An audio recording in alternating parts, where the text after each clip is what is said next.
Kung bago ka pa lang sa aking YouTube channel, please subscribe at i-hit ang notification bell para updated ka sa aking bagong videos.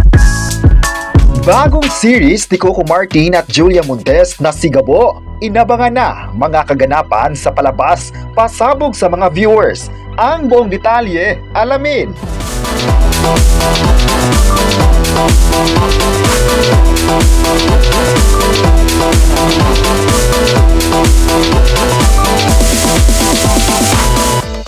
Ngayong tanghali, marami na talaga ang excited sa bagong project ni Coco Martin, ang Sigabo.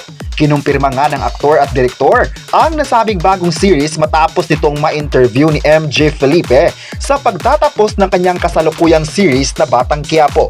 Sa isang interview nga ay sinabi ni Coco Martin na huling 3 linggo na lang ang Batang Quiapo at marami pa silang inihandang mga pasabog para sa mga kapamilya. Kakaiba din daw ang magiging finale ng pambansang teleserye dahil talagang ginawa nila ang best para mas makabuluhan ang pagtatapos nito. Ayon pa ng actor at direktor, ang finale ng Batang Quiapo ay kakaiba sa pagtatapos na ang probinsyano na umiiri noon ng 7 years. Maliban sa pagtatapos ng sabing series, inanunsyo na nga ang bagong handog niya sa mga kapamilya, ang Sigabo, na mapapanood na rin sa March 16, 8 p.m.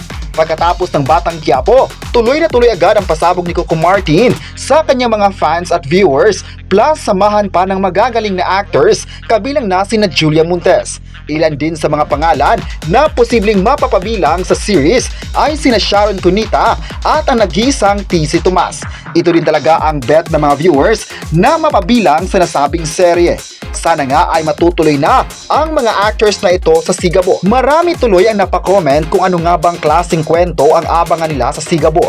Well, ayon pa sa naging pahayag ni Coco Martin, kakaiba ang Sigabo sa Batang Quiapo dahil light drama series ang ibibigay nito sa mga audience. Gusto din daw nilang baguhin ang tema ng kanilang bagong series na mula sa pagiging action nito into light series. Mas maganda raw na positive naman ang mapapanood ng lahat sa Sigabo at yung magiging masaya ang mga viewers. Inihanda na rin ni Coco Martin ang mga eksenang talagang di kalibre din ang kuha nito. This month ay sisimulan na ang pag-taping ng Sigabo at arangkada na sa March 16, Monday. Dahil dito marami naman ang masaya kay Coco Martin dahil hindi nawawala sa showbiz matapos ang biggest achievement sa Batang Quiapo. May nagsabi naman na hindi talaga papayag ang mga viewers na hindi masusundan ng bagong series ang Batang Quiapo. Malakas din ang demand ng kanyang mga series kaya tuloy na inaabangan ng lahat ang mga bagong project niya. Kayo, ano ang masabi nyo na may aabangan ng lahat kay Coco Martin? I-comment na kung gusto mo bang magkasama sina Coco Martin at Julia Montes at huwag kalimutang i-subscribe ang ating YouTube channel.